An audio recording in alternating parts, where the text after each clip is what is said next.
Should I go? Is that how we're doing this? I'll st- I'll start this week. Welcome to Charting Change. No, that's not good. Welcome to Charting Change in Legal. I am Ari Kaplan, an analyst that covers legal, and I am so honored to be here with my friend Caroline Hill. Hi everyone. Yes, I'm Carolyn Hill. I'm editor-in-chief of Legal IT Insider on another seamless episode of Charting Change in Legal. Amazing to see you and to speak with you, Caroline. So we are finally here at the end of another year. Amazing. Even though it's not really the end. We're Not getting for close. those of us who used to do their working lunch recording on Christmas Day. But I will not be Oh, yeah. doing that, Ari. I am Although not coming to your lunch on Christmas Day. I do, however, I think it's an interesting, sort of entry point to this conversation because I try very hard to set any kind of resolution or change to the work that I'm doing at the end of November.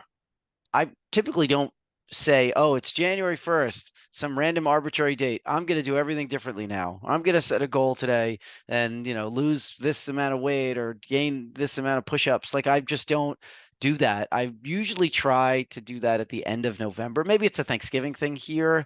But frankly, by January, I know I'm not going to do something already. So why waste my time at the whole through the whole year of stressing about it? Then I start the year fresh. That's actually the best way to start the year fresh. Already know you're not going to do something, and then you just don't bother. So it's like when I buy a gift for my wife, who I love very much, but she doesn't really like the gifts I buy. So I'll just tell her that I bought it, return it, give her the receipt, and say, "Honey, I was thinking of you. This is what I purchased, and I've now returned it. Make everything much easier."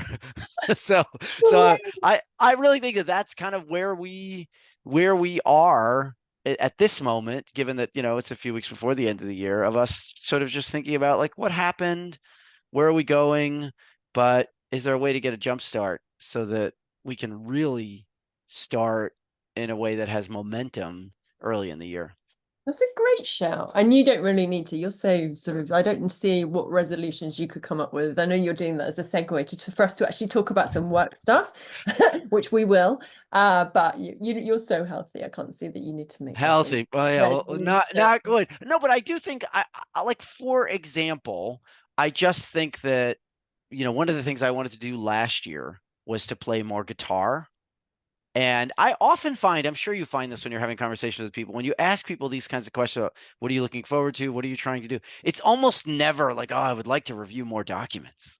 It's No. always something personal that has meaning to them that's outside of work, but that kind of connects to who they are as an individual. And I downloaded an app, which I'm happy to mention. It's called Simply Guitar. I paid for it, and I'm on, something like a 38, is that even right? Maybe it's a 40-week streak. And even though I only play a little bit every week, I play every week. And I Right. play, which is exponentially more than I ever played for years. And I Yeah. think little changes like that can be really powerful. And each of us should be thinking about anything like Yeah. that. It doesn't have to be really, I really agree. And significant. you'll be pleased to hear that I'm teaching myself Christmas carols on the guitar to inflict on my family over Christmas because it turns out that Christmas carols are really easy. They've got all of the chords that I can do on the guitar. So my poor family, they don't even know this yet, but they're going to be subjected to a rendition of really terrible because I've only just started playing Christmas carols. I have this vision of us doing a podcast discussion and us bum bum bum bum bum bum bum bum. I can totally see this happening. We- We've We we've been recording for 1 minute. We've gone totally off the rails. we'll just go. I do want, let's not talk about work. Let's not talk about e-discovery. Let's not talk about the 2023 and some reflections. Let's just get our guitars and we'll just have a jamming session. E-Discovery Day. Yeah. And well, but I think it is interesting. Yesterday was e-Discovery Day, given that we're having this conversation. A lot of events. Fascinating that has been a has had, great staying power over Yeah. the years. And I was at a reception last night, a holiday reception, which was very nice in Manhattan. And I also attended the memorial service for Monica Bay that was held in New Oh York City. yeah. I And saw Bob and yeah, Maggie posted about. beautiful, beautiful speeches by Sean Doherty, her former colleague, Oh, and her brother. And it was a very, very sweet, and a lot of folks who knew her and cared for her were there, and I was happy to spend that time reflecting. So mm. since we're another amazing, I have a very important T-shirt that says Segway King. So since Oh, we are, I wanted to, I was reflecting as we are yes. now, reflecting on the year. Reflecting. But so I've got some reflections on the year. But before we do that, I want to hear about your new GPT thing, which you've done. S- It's very Uh, exciting. well, so I we have been all intrigued by what's happening with generative AI. It's no secret, and we also, I feel like every time you have a conversation about generative AI, it there's you end up on one side or another. You know, oh, it's got tremendous promise. Oh, you can't trust it. Oh, it hallucinates. Oh, there are all these negative things. Oh, it's putting out fake news. Like, just all these things. And I'm always like, aren't we getting distracted from the utility of this particular tool? Yes, anything can be used in lots of different ways. I want to look at it. How can we use it to create opportunities, right? How can we use it to empower people? How can we use it to promote growth in our field? And so I hired a developer to transcribe 313. I've recorded over 400 videos over the last 8 years or so for my law accountability platform, just on, different aspects of marketing and business development, follow up, preparing for conferences, anything that you could struggle with, producing content, reaching the media, etc. And had this transcribed. I picked the 313 best non-repetitive videos and had it transcribed and put it into a Google Cloud setup that was coded in Python. I'm not really familiar with all the nuances of it, but there's an interface. It's raw, and you can ask it questions based on my content. And so I really think that this is going to become a pretty dynamic trend next year. So whatever we were reflecting on for 2023, I think a lot of people are going to find creating their own knowledge base significantly more accessible. And that is going to change the way we interact with information and even with people, because right now we have these sort of amorphous names, Siri or Alexa or whatever, and soon it'll be Caroline. What? Right? And it'll be Caroline. What did Richard Susskind say the last time you interviewed him about?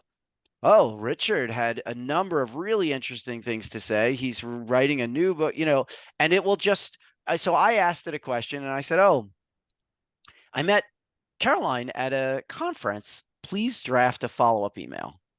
And it actually said, "Can you tell me a little bit more about what you spoke about? And was there anything in common, et cetera?" Because when I suggest that my coaching clients do things like that, I ask them those questions. So it's kind of funny that it asked me a question.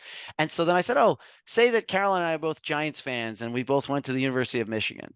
And so it started drafting. Caroline, it was so interesting to see you at the Legal Tech conference. It's crazy that we were both at the University of Michigan. And did you find it interesting? Like, what did you think of the panel discussion? And then I said, add my Calendly link because I want to set up a call with Caroline, because I always say end a an email with a question, because then it prompts a dialogue as opposed to just saying, "I hope you're well."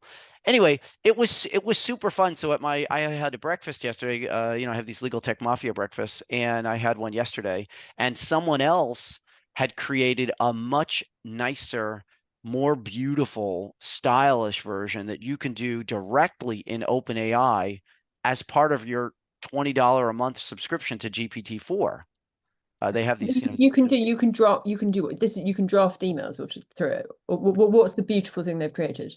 you can create kind of like a knowledge base where you, as I understand it, because I haven't Fine. created that one, Yeah, where yeah, you yeah. can you can feed it questions. So if Fine, I'm fine, a fine. if So I'm a you're coaching client, or let's say I yeah, do labor and employment and I do yeah, advice and counsel, and I want to ask, what are the three things I need to know before I think of terminating an employee or something.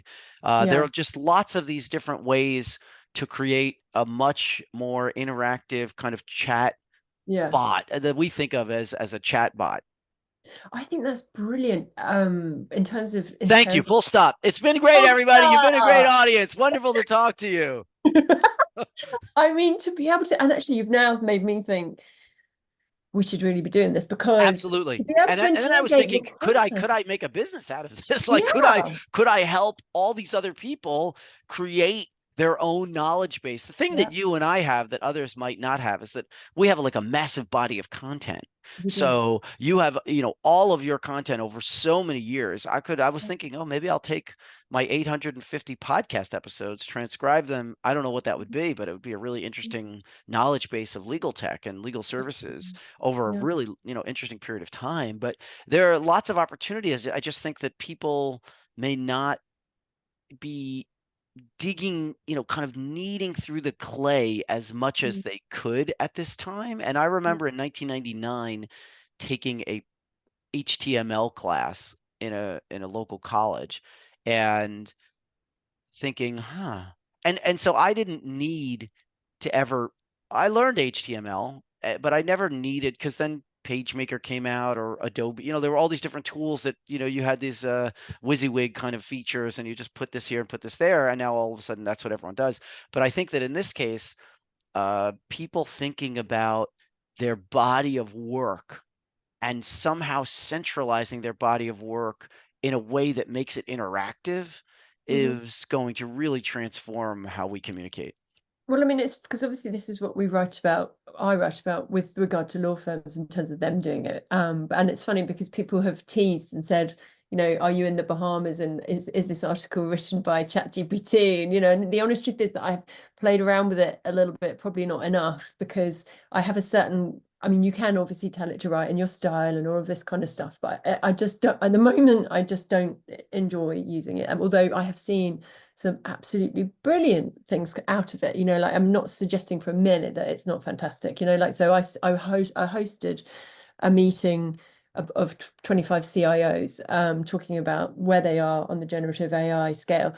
And we it wasn't Chatham House, but we had to be very careful because obviously the whole purpose was to get people to talk. I really wanted to find out how they're feeling, where they're at as kind of an end of year, talk to me about what you're doing, what you're playing with. So we had to be careful.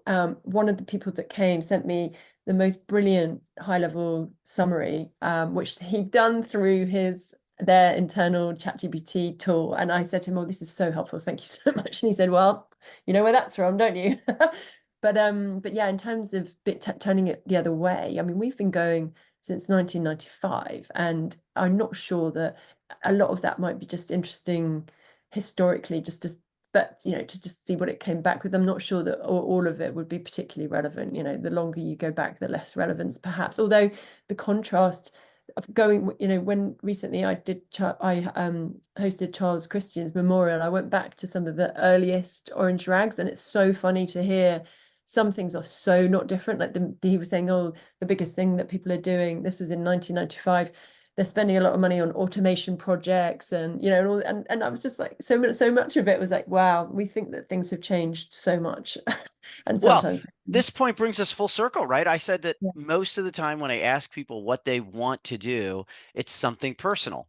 yeah, So if I could add 10 minutes a day into my schedule and then be pretty methodical about using that 10 minutes for playing guitar as opposed to some nonsensical distraction, a lot of this technology is part of that automation trend that's been happening for a generation now. And I also looked at this little chatbot and I was like, this could really answer different questions. But I'm really looking at it also from an understanding of how do we grow so that we are not replaced and not eliminated in terms of our necessity. And I think that we don't often enough, we work for ourselves. When you run an organization, but I work for myself, and I always think, how can I provide even higher value, right? Where is there a place that I can give someone so much more value than they're investing? And how can I do that again next year twice over? And if some of that value is eliminated because they're getting it from somewhere else, well, how do I change that and add that? And I think that people need to be realistic about, okay, yeah. this may not have the same personality or style, but it Yeah. has a sufficient personality and style to be useful in many, many cases, if not most cases. And I think that that Absolutely. somehow, tends to be controversial to say sometimes, but I'm like comparing what I'm producing and what it's producing and what someone else is producing. And I'm like, sometimes you just need an answer or a list or, something else. And I think more and more, there's opportunity there for people to incorporate their knowledge if they were just to accumulate it into a central place. I think it's so cool. Congratulations. And I can't wait to play around with it. Is it publicly available now? How do people find it? It's only available for my friends and Okay. for the four people that listen to our podcast. And I shared it with my children So who this is the who loyalty, summarily right? mocked it. You And heard it. You heard it here first. There is a benefit to listening to this podcast. You that's get right. a preview of Access Ari to Kaplan. Aribot. Right. Yeah. Yikes. Anyway, so but reflecting back, tell me a little bit more about the work you're doing on highlighting the trends, the Yeah. past perspectives, and what people are looking forward to. Yeah. So it's been a oh gosh, well, it's a big end of the year, obviously. So we always, with the last Orange Rag newsletter of the year, I always do reflections and we look back at the past year and it's never been so busy trying to pull together. Everybody wants to have their say on it. Everybody obviously is talking about what an extraordinary year it's been, and it's really interesting the different takes, even from people of the same level. So it's been speaking to CIOs where some of them are much more bullish. Like I spoke to one very senior CIO who was saying, well, it's been a big year, but like almost like the jury's out sort of on Gen AI. Okay, there's that sort of take where, yeah, we think. I think what they were saying was that I don't really like the word hype because I don't think that it's true. I mean, it is hyped, but as we've talked about before, that doesn't mean it's not real. But anyway, he's used the word hype and said, "Oh, this year's been overhyped." But what he meant by that was that when people started talking about Gen AI in January, that actually not an awful lot of progress has been made by firms in particular this year. And from the conversations I've had, that is true. They've done a lot of thinking, they've done a lot of talking, this is not true of all firms, by the way, but as you know. But so they've done their preparation, right? And they're taking, they're custodians of their clients' data. So they're taking it carefully. Others have gone feet first and are saying, we're doing XYZ, we need to do more, right? They're very much like running. There's for them, the conversation has very much been around cost because it's really expensive. So Copilot, obviously, they've been having lots of conversations with Microsoft, who spoke at ILTACon Europe this year. And one of the key questions was around the cost. And also because with all of the different vendors offering their own Gen AI products, that each of those will have a cost. And so how do you manage that from a cost perspective? These are all practical considerations, but nonetheless, I spoke to one CIO who said IT budgets will almost certainly go up. But it's, there's a lot of focus on that, on kind of the practicalities. One thing that's really interesting on the subject of practicalities is I spoke to Richard Siskin. This is hot off the press because it's not come out yet, and it'll be on the Orange Rag newsletter. So I'm completely ruining my exclusive. But anyway, you heard it here first on our podcast, you four people.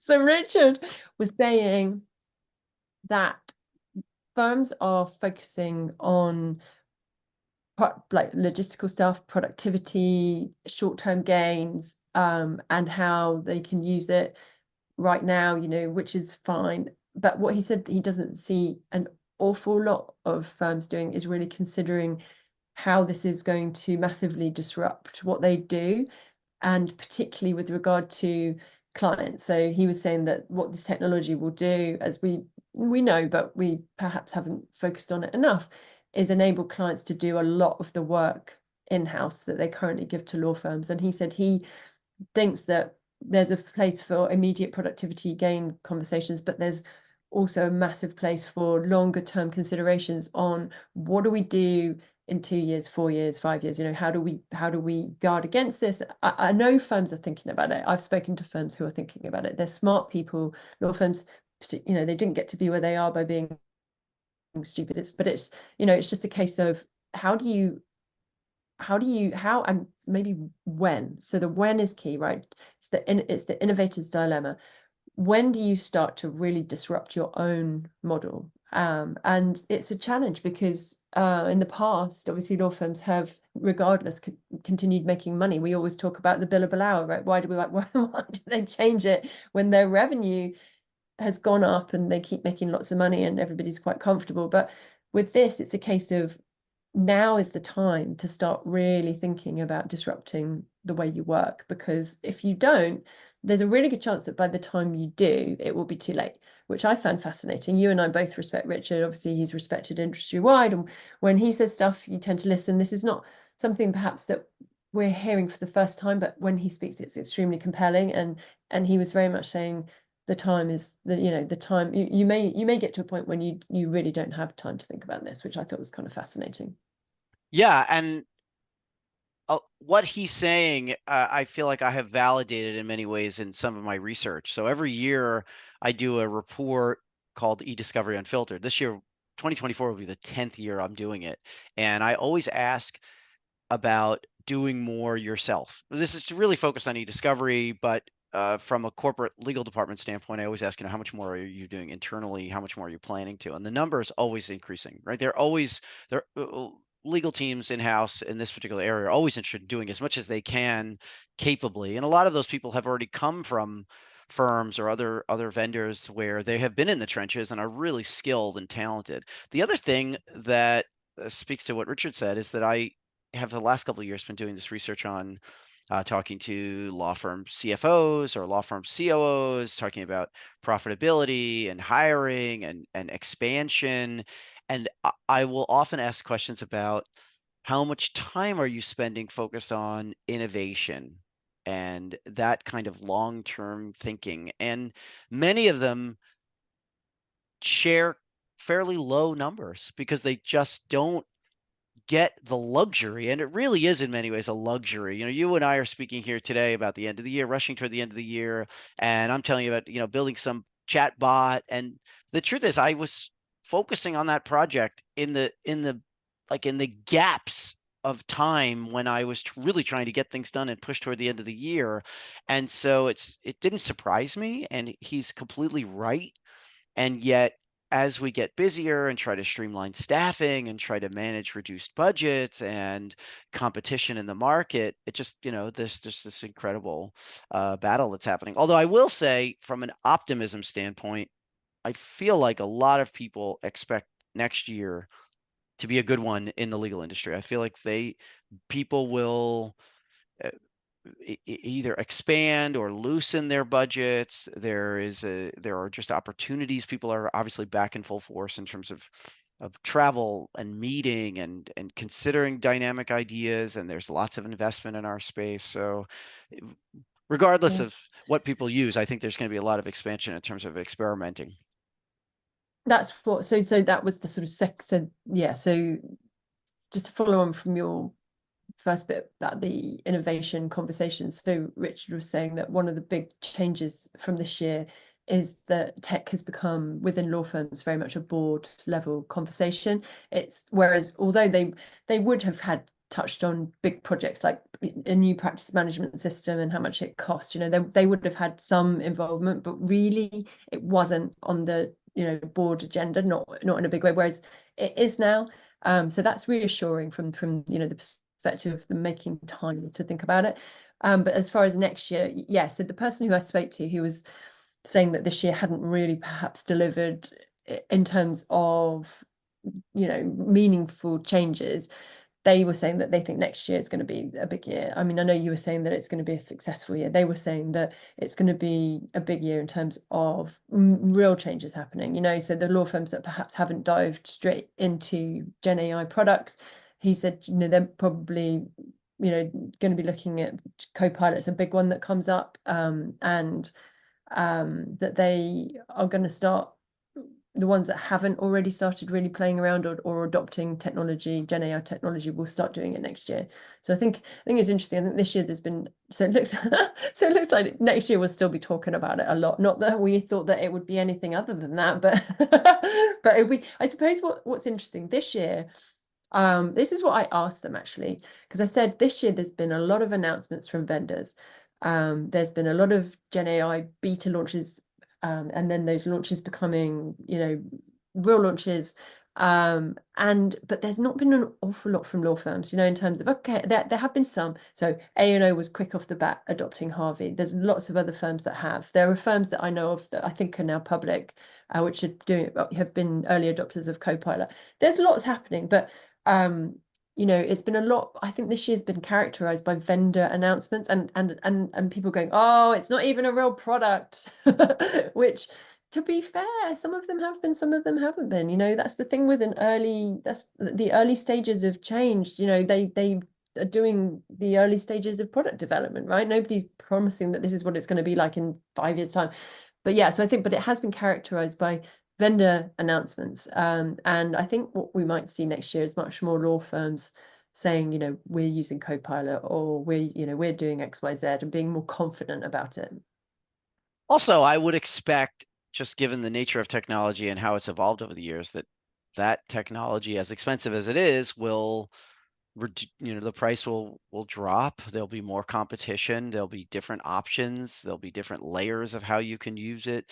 My sense is that it'll just become more accessible to folks. Also, I love seeing the people who have been in the trenches doing the work, experimenting, fighting the battles in many ways in knowledge management and innovation in law firms that aren't partners at those firms really out there having a moment of just showcasing what extraordinary work they're doing. And it's super fun and super cool. And they know what they're talking about. And they can sort of, I was joking yesterday at my breakfast about my bot versus this other thing that someone put together, that mine has good guts, but it doesn't look very good. It's not very stylish. And it was very, it was sort of very reflective.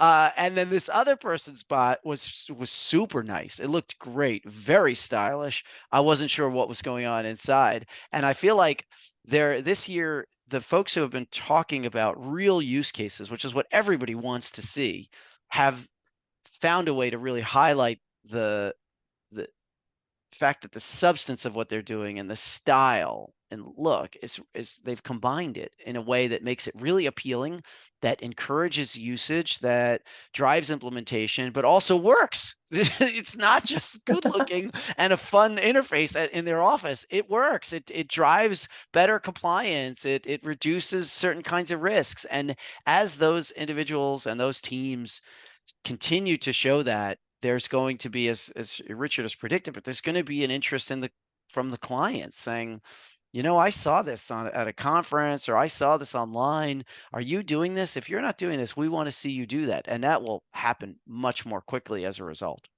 But you know what was so true? So it was fascinating. So I went to a Chatham House meeting, which was organized by Lex Fusion.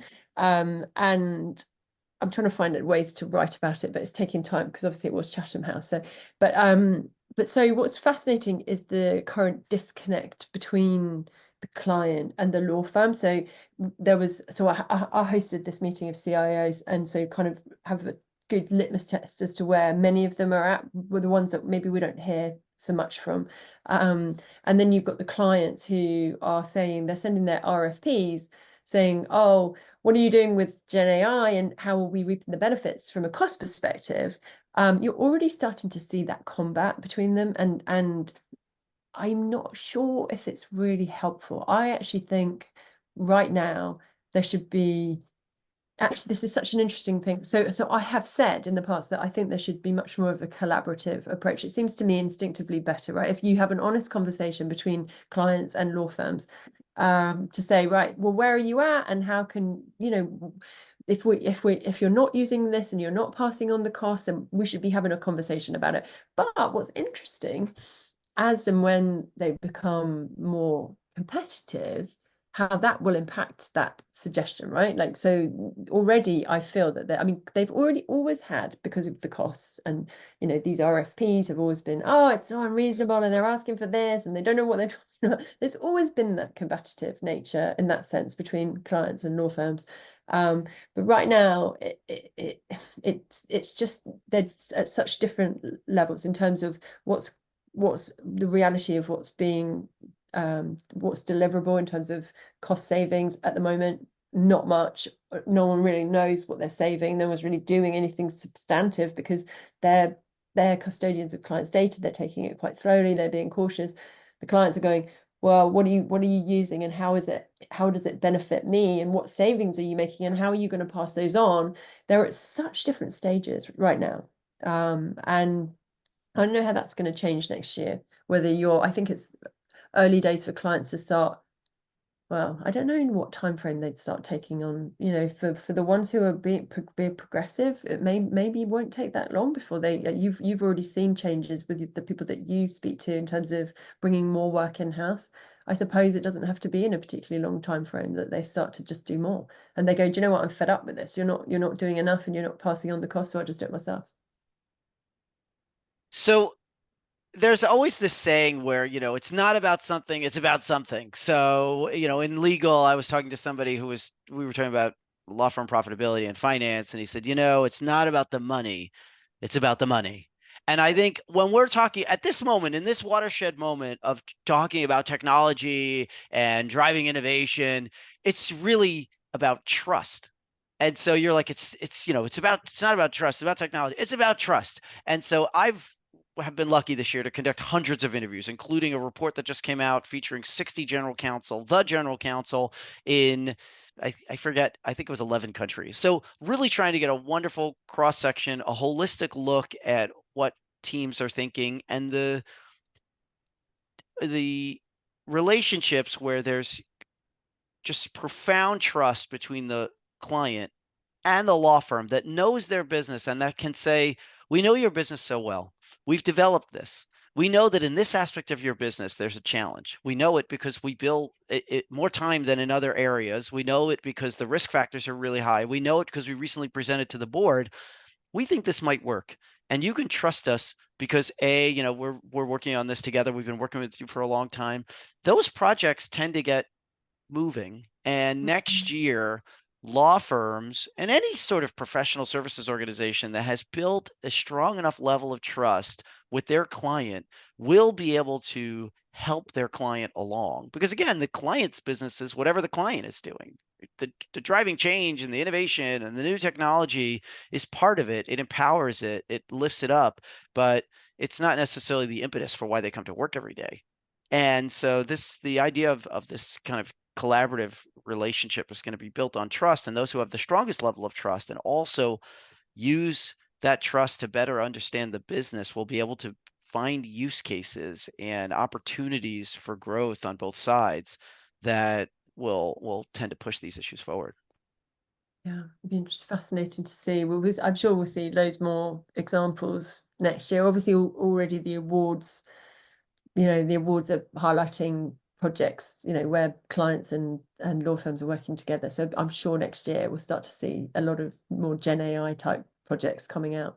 Can I just make one recommendation to folks before we go, which Yeah. is because this tends to kind of move fast and slow, right? Like it's like, oh, it's moving so quickly, but we haven't gone anywhere. And so we're almost like on this circular people mover as opposed to one taking us from one place to another. But many years ago, actually, this will be 28 years, I started keeping a journal where I write in the journal once a year, only once a year around New Year's, on New Year's, day after New Year's, whatever, reflecting back, looking ahead. And I think it'd be really interesting if people started doing that a little bit more often, because while day to day it's not clear, over the course of a period of time, you really learn something. And if you're planning to spend, 30, 40 years in a particular field, looking back, I obviously didn't write anything about my much of my career, but it was very interesting to be like, oh, I'm dating this girl, and I wonder, and then, we've been married for 23 years. So I just think that there's a very Oh, interesting, no, but I think from a professional standpoint, it's also yeah. interesting to look at. So Yeah. for the four people that are on, I really hope that they do that. But I also think from a institutional perspective, it also preserves that institutional know-how, which tends to get lost in a market where people are moving, growing, changing, shifting. There you go. So we've got some really good takeaways from the session. Are you on fire? Amazing, amazing. Uh, Next week, stay tuned for our dueling guitars and yes. caroling. Oh my goodness. I'm going to get Yeah, practicing. I'll do Ode to Joy. You're bloody good at, well, I'm doing Rudolph the Red-Nosed Reindeer. I'm sorry, it's It's not gonna my be thing. horrible. Okay, well, look, I'm Ari Kaplan. An honor to speak to you. I'm Caroline Hill. Thank you so much for listening.